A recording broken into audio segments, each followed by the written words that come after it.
পিতৃগণে ত্ৰিপীতি পাবে পিতৃগণে ত্ৰিপীতি পাবে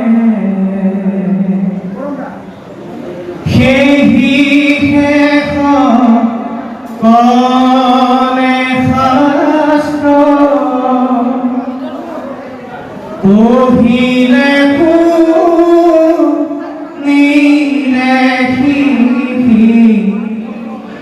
অনুষ্ঠান সমস্তে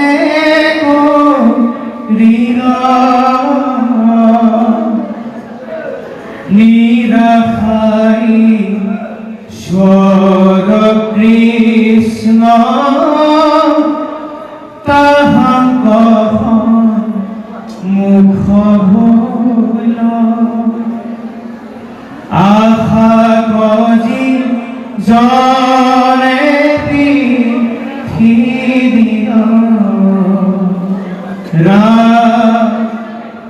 আশা গজি জলে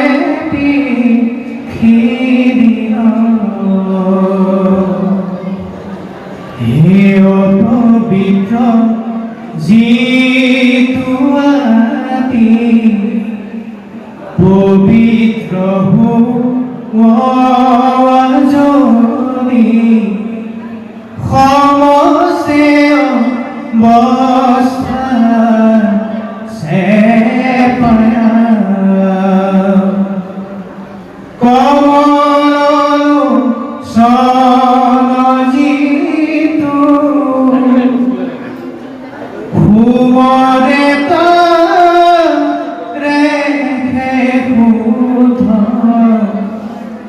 বাহিৰে ভিতৰে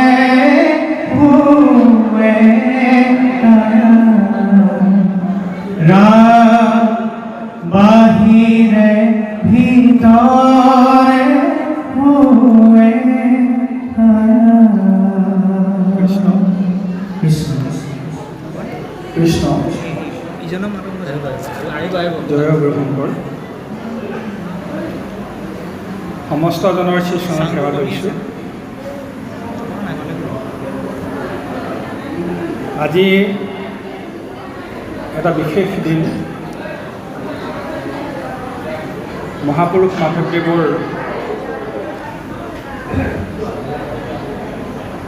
জন্ম জয়ন্তী উপলক্ষে মাজুলী জিলা শাখাই মহাপুৰুষজনাৰ অমৰ সৃষ্টি নামঘোষা পাঠ আৰু ব্যাখ্যা অনুষ্ঠান আয়োজন কৰিছে। মই সৰ্বপ্ৰথমে জিলা শাখাৰ সভাপতি সম্পাদক বৰ্তমান আৰু প্ৰাক্তন মূলৰ জিলাৰ আঞ্চলিকসমূহৰ সমস্ত বিষয়ববীয়া তথা অসমীয়া আয়োগলৈ সেৱা কৰিছোঁ। ইতিমধ্যে প্ৰেছ দত্ত বাপে অতি সুন্দৰকৈ কেইযোগামান ঘোষা ব্যাখ্যা কৰি গৈছে। আমাৰ সৌভাগ্য অচ্যুত নাথ দত্তক আমি কাষত পাইছোঁ। আমি অনলাইনতে অনুষ্ঠানত তেখেতে পাঠ কৰিছিল, আমি ব্যাখ্যা কৰিছিলোঁ।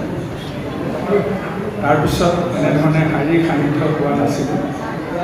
আমাৰ কাৰণে আজি সৌভাগ্য আমি আহ্বান জনাইছোঁ আৰু অকণমান সময় আমাৰ কাষত থাকে।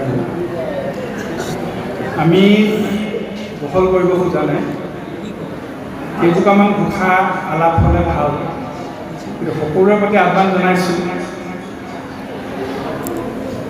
দেহা মাৰি ভকতি কৰিব নাপায়। আমি সৰুৰ পৰা শুনি আহিছোঁ, দিহা নামত গাড়ী আছে, খোৱা বোৱা থাকিব, তথাপিতো আমি কাৰ্যসূচীটো সুন্দৰকৈ ৰূপায়ণ কৰিব লাগিব। সকলোৰে সহযোগিতা কামনা কৰিছোঁ। নামঘোষা বিভাগ পুথি ইতিমধ্যে দত্তবাপে কৈছে, এনেকুৱা এখন শাস্ত্ৰ নাই যিখন শাস্ত্ৰ এই ঘোষা পুথিৰ লগত একেশাৰীতে থ'ব পাৰি। কিমান সুন্দৰ স্বীকৃতি। পৃথিৱীত ধৰ্মশাস্ত্ৰ আছে যত সমস্তৰে হাৰো আছে ঘোষাৰ মূৰ্তি। আৰু পণ্ডিতসকলে ঠাৱৰ কৰিছে, পৃথিৱীত প্ৰায় 400খন, আপোনালোকে শুনিলে আচৰিত খাব, ভাবিলেও আচৰিত লগা কথা, 400খন গ্ৰন্থৰ সাৰ কথাই নামঘোষাত অন্তৰ্নিহিত আছে।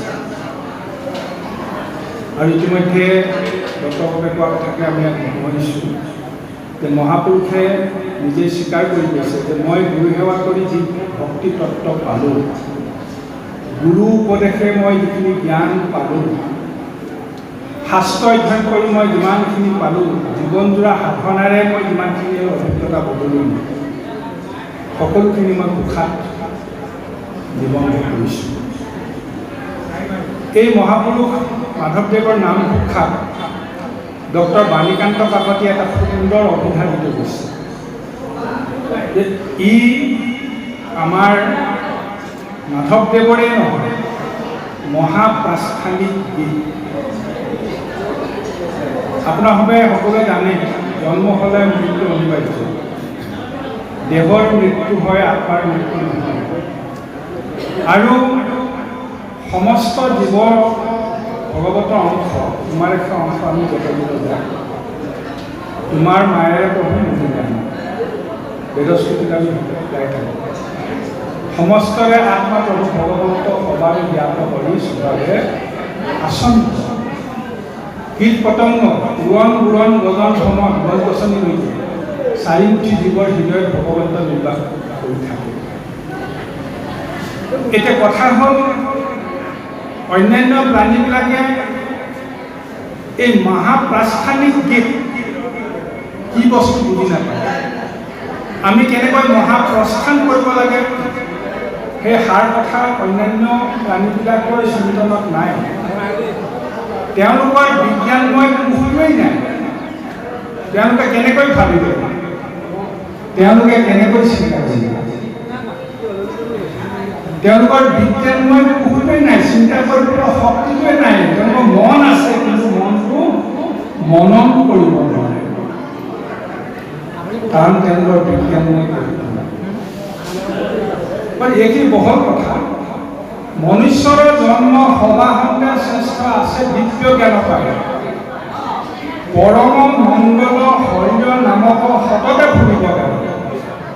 দিব্য জ্ঞানৰ অধিকাৰী হ'ব পাৰে কেৱল মানুহ। একজোপা বৃক্ষ আছে জগতক জুৰি, তললৈ ডালপাত ওপৰলৈ।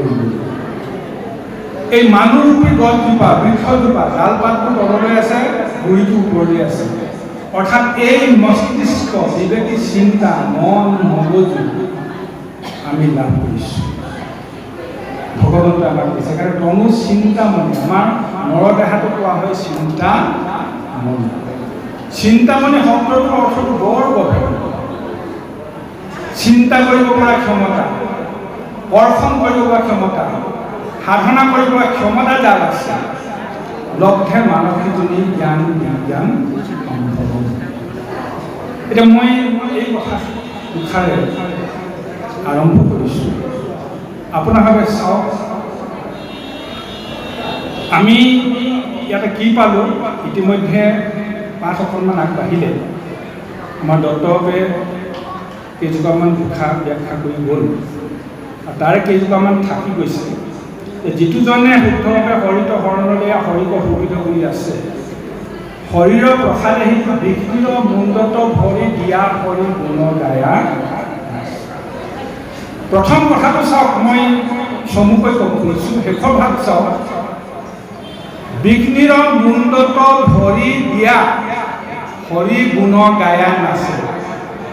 বিঘিনীৰ মুণ্ডত ভৰি দি বিঘিনীক তল পেলাই চকু পানী খং আবেগ অনুমতি পোৱা নোপোৱাৰ হতাশা নিৰাশা সকলোবিলাকক তল পেলাই পৰমানন্দত হাঁহি হাঁহি জীৱন কটাব পাৰে কোনে? সেইসকল লোকে, সেইসকল মনুষ্যই যিসকলে একান্তভাৱে হৰিক পুহি তুলি বন্ধু হিচাপে ধাৰণ কৰি সদায় হৰিৰ নাম স্মৰণ কৰি। এইটো কম তাৎপৰ্য কথা নহয়, কিন্তু ৰামৰ চৰণত শৰণ লৈলো মানৱী জনম সফল কৰিলো। হৰিৰ চৰণত শৰণ ল'লো এই হৰি নাৰায়ণ, মানৱী জনম সফল কৰিলো এই হৰি নাৰায়ণ। মানৱী জীৱন সফল কৰিবৰ কাৰণে আমি সাজু হ'ব লাগে। আমি সেয়া কৰিব পাৰিছোঁ, কিন্তু মানুহ অন্য কোনেও কৰিব পৰা নাই। গতিকে এই কথাটো খুব গুৰুত্বপূৰ্ণ যে আমি সকলোৱে অকণমান আনন্দত জীৱন নিৰ্বাহ কৰিবৰ কাৰণে সাংসাৰিক জ্বালা যন্ত্ৰণা কষ্ট পোৱা নোপোৱাৰ হতাশা নিৰাশা তল পেলাই অকণমান আনন্দেৰে জীৱন পাৰ কৰিবৰ কাৰণে হৰিৰ আশ্ৰয় ল'ব লাগিব, হৰিক শহীদ কৰি ল'ব লাগিব আৰু হৰি গুণনাম স্মৰণ কীৰ্তন কৰিব। মই এই কথা বহল কৰিব খোজা নাই। আৰু সকলো নিগমলতা তাৰ অবিনাশীসকলক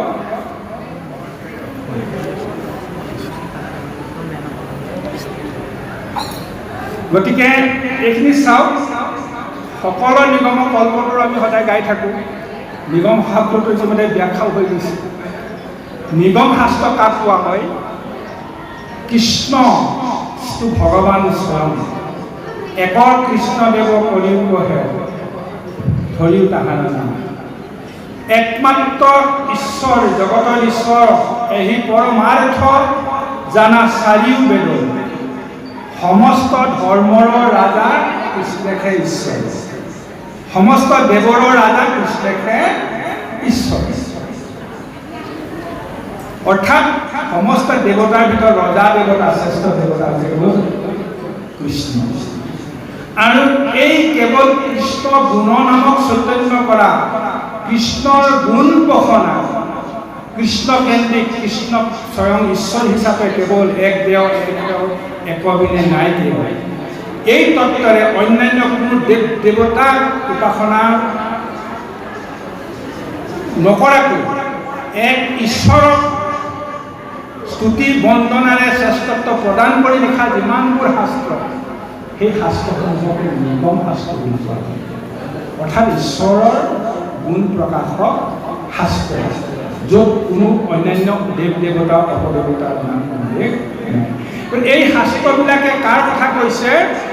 বেদে, ৰামায়ণে, পুৰাণে, ভাৰত আদি মধ্য অৱসান যিমানবোৰ শাস্ত্ৰ লিখা হ'ল, যিমানবোৰ আগতে বৰ্তমান আৰু ভৱিষ্যতলৈ হৰিকেশে মাত্ৰ পহয়ন ঈশ্বৰৰ কাৰ কথা কৈছে? কেৱল ঈশ্বৰৰ কথা কৈছে। এই একমাত্ৰ ঈশ্বৰ, জগতৰ ঈশ্বৰ পৰম গুৰু ভগৱন্তৰ সুমংগল নাম শ্ৰৱণ কীৰ্তন আমাৰ ধৰ্ম, এই তত্ত্ব প্ৰকাশ কৰিছে। আৰু অব্যক্ত ঈশ্বৰ হৰি কিমতে কুকুবাতাংগ ব্যাপকত কিবা আমি সদায় গাই থাকোঁ। এটা অন্ত মৃত্যুশূন্য জ্ঞানমতে চিন্তি বাহা ৰাম বুলি ধৰা। ভগৱন্ত ক'ত আছে? ইতিমধ্যে বাপে কৈ গ'ল, সৰ্বব্যাপ্ত একে ব্ৰহ্ম তুমি থকা সৃষ্টিৰ আদি প্ৰভু তুমিয়ে আছিলা সৃষ্টি, তেতিয়াতো একো নাছিল। পিছত তুমিয়ে প্ৰকাশমান হৈ গ'লা জগতৰ স্বৰূপে তেওঁ বৈদন্ত বুলি। অৰ্থাৎ ভগৱন্তৰ সৃষ্ট জগতৰ মাজত ভগৱন্তৰ অস্তিত্ব নিহিত হৈ চকু মেলিলে যি দেখিছোঁ চব ঈশ্বৰময়, চব ঈশ্বৰ। গছ গছনি, পৰ্বত পাহাৰ, নদ নদীৰ সাগৰ সকলো, অকল জীৱ জন্তুৱে নহয়, স্থাৱৰ স্থাৱৰ স্বৰ অস্বৰ সকলো ঈশ্বৰ। সকলোতে ঈশ্বৰক দেখিব লাগে, দৰ্শন কৰিব লাগে। ঈশ্বৰ ক'ত আছে, ঈশ্বৰ কেনেকুৱা, সেই ঈশ্বৰৰ অস্তিত্ব, ঈশ্বৰৰ শক্তি ঈশ্বৰৰ ক্ষমতা, ঈশ্বৰৰ সৌন্দৰ্য, ঈশ্বৰৰ ঐশ্বৰ্য আমি বৰ্ণনা কৰি শেষ কৰিব নোৱাৰোঁ। কোনেও বৰ্ণনা কৰিব নোৱাৰে ভগৱান এনেকুৱাই। কিন্তু ভগৱান ইমানেই ধুনীয়া আৰু কোনেও আকাৰ নিশ্চিত কৰিব নোৱাৰে। সেই ভগৱানক নিৰ্গুণ বুলি কৈছে, গুণৰ সীমা নাই। তুমি প্ৰভু নিৰ্গুণৰ গুণৰ সীমা। গতিকে আমি তেওঁৰ নাম লৈ অন্তৰ্ভুক্ত কৰি তেওঁক পূজা কৰিব লাগে। এইটো খুব গুৰুত্বপূৰ্ণ এটা ভাষা এভাগো। ইয়াৰ অৰ্থ আছে, কাৰণ বহুতে আমাৰ সমাজত জাগতিকভাৱে কিছুমানক ঈশ্বৰ সজাই পেলাই ঈশ্বৰ উপাসনা কৰে। কিন্তু বেদৰ আচল ৰহস্য তত্ত্বটো কি বুলি কোৱা হৈছে যে তেওঁ একান্ত মূৰ্তি। গতিকে তেওঁৰ নামেৰে পূজা কৰিব লাগে। যে বস্তু দিওঁ প্ৰভু সেই বস্তু চোৱা, নামেৰে পঢ়িম প্ৰভু চোৱা।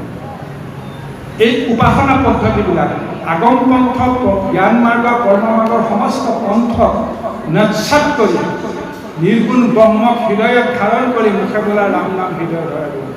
এই তত্ত্ব ইয়াত প্ৰকাশিত হৈছে। তাৰপিছত চাওক, ইতিমধ্যে কোৱা হৈছে যে যিটোজনে কৃষ্ণ কথা বিচাৰে সময় মানে ধৈৰ্য ধৰি মানে কথা কয়, যত তীৰ্থ স্নান দান দেৱকৃতি যজ্ঞ যাব যোগাদি।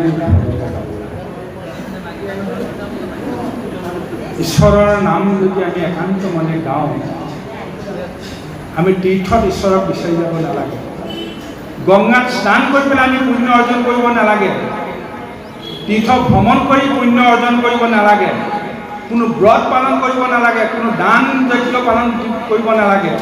সমস্ত তপ জপ যজ্ঞ যাগ হবে বিলম্ব, একো দৰকাৰ নাই। কেৱল ভগৱন্তৰ নাম নাম নাম। যেই নাম সেই হৰি গানানিষ্ঠ কৰি আপোন নামৰ সংগ নচাৰণ কৰি। যিজনে ফুৰে নামক সুমৰি তাৰ পাছে পাছে ভ্ৰমন্ত হৰি।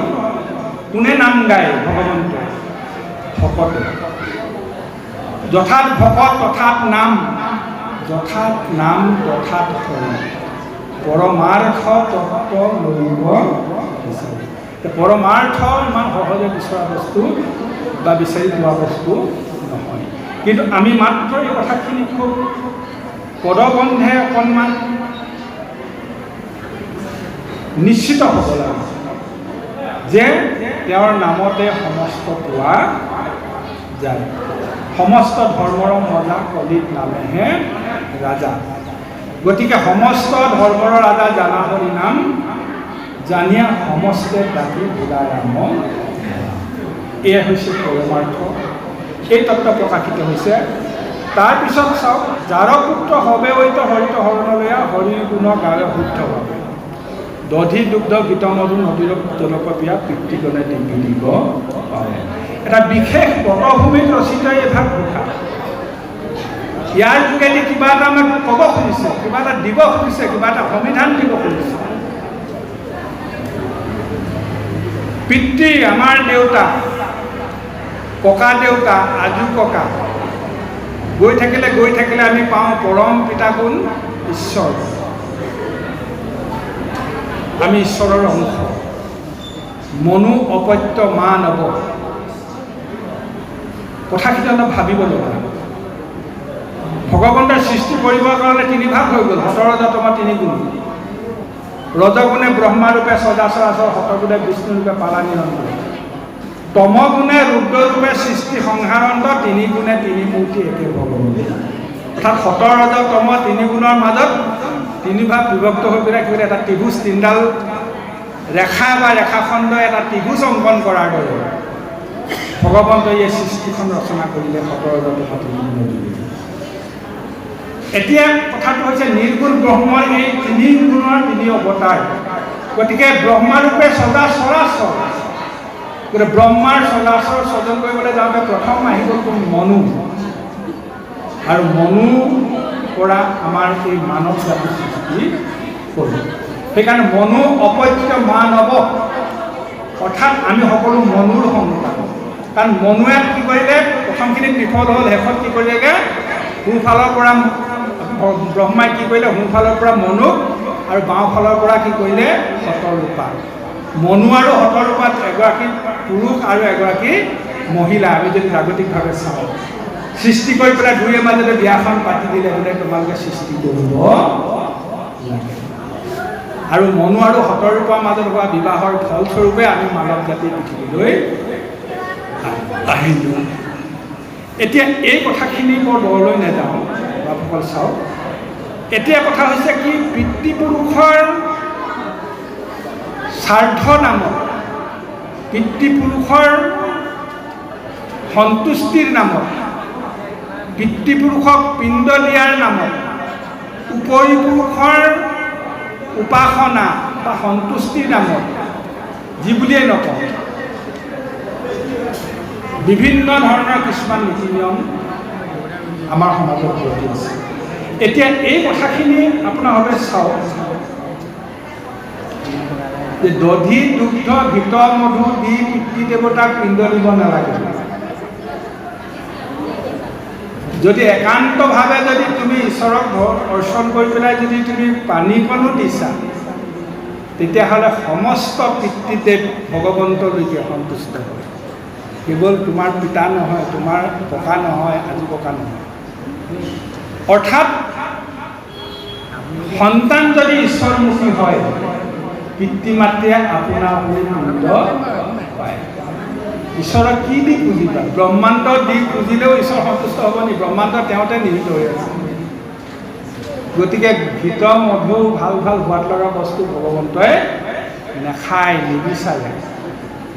আমাৰতো দিয়া নিয়ম ধেৰ আছে নহয়, ঈশ্বৰৰ নামত, দেৱতাৰ নামত।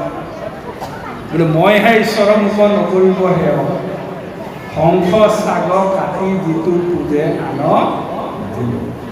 সেইবোৰ কৰি পেলাই দেৱতাক সন্তুষ্ট কৰে। জগতৰে আত্মা মই এহি জ্ঞান নাই, মোকে কাটে মোকে দিয়ে মোৰে তেজ মাংস খায়। মোকে কাটে মোকে দিয়ে আৰু মোকে দিয়া নামত আকৌ মোৰে তেজ মাংস ভক্ষণ কৰে। এই যে কৰ্মত বিশ্বাসত আৰু আমাৰ বাপেকে ব্যাখ্যা কৰিব লাগে, হৃদয়ত ঈশ্বৰ নাথাকে বুলি কৈছে। ক'ত থাকিব? নেগাৱে নলয় মোৰ গুণ নাম যত, জানিবা অৰ্জুন হেৰি মনুষ্য ৰাজ্য। মোৰ নাম নলৈ, মোৰ নামেৰে মোক সেৱা নকৰি, পূজা নকৰি, ভক্তি নকৰি, বেলেগ দ্ৰব্য দি যদি মোক সন্তুষ্ট কৰিবলৈ যায়, বিভিন্ন দেৱ দেৱতাক পূজা কৰিবলৈ যায়, তাৰ যোগেদি কাৰো কোনো কল্যাণ নহয়, বৰঞ্চ বিপৰীতে অধুগামীহে হয়। নেগাৱে নৰয় মোৰ গুণ নাম যাব, জানিবা অৰ্জুন হেৰি মনুষ্য ৰাজ্য, জানিবা সেইজন ৰাক্ষস অসুৰ, হিয়াত থাপনটো মই তাহাৰ বিদুৰ। সকলোৰে হৃদয়ত ভগৱন্ত আছে নহয়, বাপে কৈ গ'ল নহয়, হিৰণ্যকশিপুৰৰ হৃদয়ত ভগৱন্ত নাছিলে নেকি? ক'ত নাই? ঈশ্বৰস্বৰূপে মই সৰ্বমতে গুৰুত্ব, কিন্তু থাকিলেও মই আঁতৰি থাকোঁ। তেওঁলোকৰ স্বভাৱ যেতিয়ালৈকে ৰাক্ষসৰ নিচিনা অসুৰৰ নিচিনা হৈ থাকিব। গতিকে নিষ্কামভাৱে নিবৃত্তি মাৰ্গলৈ আহি ভগৱন্তৰ গুণ নামেৰে যেতিয়ালৈকে ভগৱন্তক পূজা সেৱা নকৰে, অৰ্চনা নকৰে, বন্দনা নকৰে, ভক্তি নকৰে, তেতিয়ালৈকে হৃদয়ত থকা ভগৱন্তক আমি দেখা নাপাওঁ। সন্তৰ হিয়াত হৰি সদা প্ৰৱদন্ত, সন্ত সাধু মহন্তসকলৰ হৃদয়ত ভগৱন্ত সদায় সক্ৰিয় হৈ থাকে, সপ্ৰতীভ হৈ থাকে, জীৱন্ত হৈ থাকে, চৈতন্যময় হৈ থাকে, আৰু সেই হৃদয়ত ভগৱন্তক সদায় লগ পাই থাকে। হেনয় মহন্ত হ'ব যথায় ভ্ৰমন্ত, সমস্ত তীৰ্থকে প্ৰলয়। সন্ত সাধু মহন্তসকলৰ যিটো গুণ গৰিমা, এই কথাখিনি ইয়াত অন্তৰ্নিহিত হৈ আছে। গতিকে আমি এই কথা ল'ব লাগিব। তাৰপিছত চাওক, সেহিহে সকলো শাস্ত্ৰ পঢ়িলে শুনিলে সেয়ে অনুষ্ঠান সমস্ত কৰিলে, নিৰাশা ঈশ্বৰ কৃষ্ণ তাহাংক সন্মুখ ধৰিল, আশা কৰা যিজনে পিঠি দিল। এইটো অতি গুৰুত্বপূৰ্ণ 11 নম্বৰ বিভাগ আমাৰ শিক্ষা। যদি আমি জাগতিক কামনা বাসনা ত্যাগ কৰিব পাৰিছোঁ, মাধৱদেৱে চাওক আপোনালোকে দেই, আমি সদায় নাম লৈ আছোঁ, নাম গাই আছোঁ, শৰণ লৈছোঁ, ভজন লৈছোঁ, ভকত সংঘলৈ আহিয়ে আছোঁ। আমি এতিয়া কিমান নিষ্কামী হ'ব পাৰিছোঁ? জাগতিক কামনা বাসনা আমি কিমান ত্যাগ কৰিব পাৰিছোঁ? এতিয়া মহাপুৰুষ মাধৱদেৱতকৈ শাক্ত পণ্ডিত কোনো নাছিলে। কোনোবা আছিলে নেকি? সুমেৰু কুমেৰু শংকৰদেৱৰ সম্পূৰ্ণ বিপৰীত, আগম আৰু নিগম। আৰু যিদিনাই শংকৰদেৱৰ লগত 9 ঘণ্টা বিতৰ্ক কৰিলে, 3 প্ৰহৰ বিতৰ্ক হ'ল, শংকৰ মাধৱৰ মিলন বুলি আমি যাক কওঁ, যাক মণিকাঞ্চন সংহতি বুলি কোৱা হয়। প্ৰথম শংকৰদেৱ আৰু মাধৱদেৱৰ মিলন হোৱাৰ পাছতেই মাধৱদেৱে কি কৰিলে? সমস্ত তেওঁ জাগতিক বৈষয়িক কামনা ত্যাগ কৰিব পাৰিছিল। জোৰণৰ নেঘেৰিটিঙৰ কন্যাগৰাকীকো ত্যাগ কৰিলে। বোলে তোমাক আঙুঠি পিন্ধালোঁ আৰু মোক আঙুঠিও নালাগে, তোমাকো নালাগে, মই আৰু এই সংসাৰত মই আচল মানিক পাই গ'লোঁ। আচল মানিক কি? সত্য মাত্ৰ ধ্যান, সত্য মাত্ৰ জ্ঞান, সত্যকে প্ৰদান কৰে। সেই সত্য যুগৰ দৰে ধ্যান সমাধিৰ বিনে সত্য যুগে নবাঞ্চয় আনকৰ্ম। কেৱল ঈশ্বৰৰ চিন্তা, ঈশ্বৰ ভাৱনা, ঈশ্বৰ প্ৰাপ্তি, ঈশ্বৰৰ গুণনাম শ্ৰৱণ কীৰ্তন, কোনো জাগতিক বৈষয়িক ধাৰণা নাই। কম ডাঙৰ কথা নাই। ঠিক আছে, মাধৱদেৱে সেয়া কৰিব পাৰিলে। মাধৱদেৱে বিবাহ নাপাতিলে। গুৰু সেৱাৰ কাৰণে, গুৰু ধৰ্ম প্ৰচাৰ কৰিবৰ কাৰণে, জগতৰ কল্যাণৰ কাৰণে, সকলো মানৱৰ কল্যাণৰ কাৰণে নিজৰ জীৱন উৎসৰ্গা কৰিলে। আমি বাৰু সংসাৰখন পাতিছোঁ, মাধৱদেৱেতো আমাক কোৱা নাই তোমালোকে সংসাৰখন নাপাতিব। কিন্তু গৃহাশ্ৰমত ধৰ্ম সম শ্ৰেষ্ঠ ধৰ্ম নাই। নিয়মে সংযমে মাথো থাকা। বিবাহ কৰিতে প্ৰতি মোৰো অনুমতি। ভগৱন্তই নিজে কৈছে, বিয়াখন পাতা কেলে নাপাতে? মোৰ অনুমতি আছে, কিন্তু সাৱধান, কিন্তু নিৰন্তৰে মোৰ আশীৰ্বাদ ভক্তি, নিৰন্তৰে মোৰ ভক্তিৰ মাৰ্গত তুমি কিন্তু গতি কৰিব লাগিব। মোক ভক্তি মাৰ্গৰ পৰা যদি আঁতৰি গৈ একান্ত বিষয়ী হৈ, একান্ত আত্মকেন্দ্ৰিক হৈ, একান্ত ভোগবাদী হৈ, কেৱল নিজৰ সুখৰ কাৰণে নিজৰ ভাগ্যৰ সংগত থাকি, সন্তান জন্ম দি একান্ত বিষয় হৈ যদি তুমি সংসাৰখন পাতিব খুজিছা, ঈশ্বৰৰ নাম ল'বলৈ সময় নাই, গুৰু সেৱা কৰিবলৈ সময় নাই, নামঘৰলৈ আহিবলৈ সময় নাই, ভকতৰ সংগলৈ, সাধু সংগলৈ যাবলৈ সময় নাই, তেতিয়াহ'লে সাৱধান, সেইখন বিয়া পতাত মোৰ বাধা আছে। সেইখন বিয়া, সেইখন সংসাৰ ভক্তি বিৰোধী। আৰু সেইখন বিষয় সংসাৰে অসুৰ জন্ম দিব, ৰাক্ষস জন্ম দিব। পিছত তোমালোকে মৃত্যু সময়ত বৃদ্ধ বয়সত চকু পানী টুকি মৰিব। গতিকে পৃথু উপাখ্যানৰ যোগেদি আমি এই কথাখিনি পাওঁ, ভাগৱতৰ সাৰ কথা যদি পাওঁ, যে পুত্ৰ ভয়তে লাগে পিণ্ড দিবাক বাপৰ, মূৰ পিণ্ড দান হোৱে ভজে যদি ঈশ্বৰ। ঈশ্বৰৰ ভক্ত হ'লে সমস্তখিনি সিদ্ধ হয়। এতিয়া এই কথাকে কোৱা সেই সাৰ কথাটো মই ক'ব খুজিছোঁ, যেতিয়ালৈকে জাগতিক কামনা বাসনা আমাৰ মূৰৰ ওপৰত উঠি থাকিব, আমাৰ চিন্তনত, আমাৰ ভাৱনাত ৰাতি দিন বিষয়ৰ তাৰণাই বেছি অগ্ৰাধিকাৰ পাব, ঈশ্বৰ চিন্তাই যেতিয়া আমাৰ মনৰ পৰা লাহে লাহে আঁতৰি যাব, বা ঈশ্বৰ চিন্তাক যেতিয়া আমি অগ্ৰাধিকাৰ নিদিম, ঈশ্বৰ চিন্তাক পিছ পেলাই, ভকতৰ সংগক পিছ পেলাই, গুৰু সেৱাক পিছ পেলাই যদি বিষয়ত একান্তভাৱে লাগি থাকিম, তেনে লোকে কেতিয়াও ঈশ্বৰৰ সন্মুখ হ'ব নোৱাৰে, ঈশ্বৰ প্ৰাপ্তি সম্ভৱ হ'ব নোৱাৰে। তেওঁলোকে জীৱনত কোনো পৰমানন্দ বোলা, পৰম আনন্দ বোলা বস্তুটো বিচাৰি উলিয়াব। সেই কথাটো কৈছে কি, নিৰাশা ঈশ্বৰ কৃষ্ণ তাহাংক সন্মুখ হৈল, আশা কৰ যিজনে পৃথিৱীত, যিজনে জাগতিক কামনা বাসনা অলপ ত্যাগ কৰিব পাৰিছে, অলপ এৰিব পাৰিছে, সেইজনে লাহে লাহে ঈশ্বৰৰ সন্মুখ হ'বলৈ আৰম্ভ কৰিছে। বিষয়ৰ আশা ভংগে ভক্তৰ হৰিষ, বিষয় সুখৰ দেখে বিস্তাৰ নিচিনা, পায়খানাৰ নিচিনা বিষয় সুখ আনন্দখিনিত যদি কোনোবাই ত্যাগ কৰিব পাৰিছে, সেইজন মহান লোকে মহন্তৰ হাৰি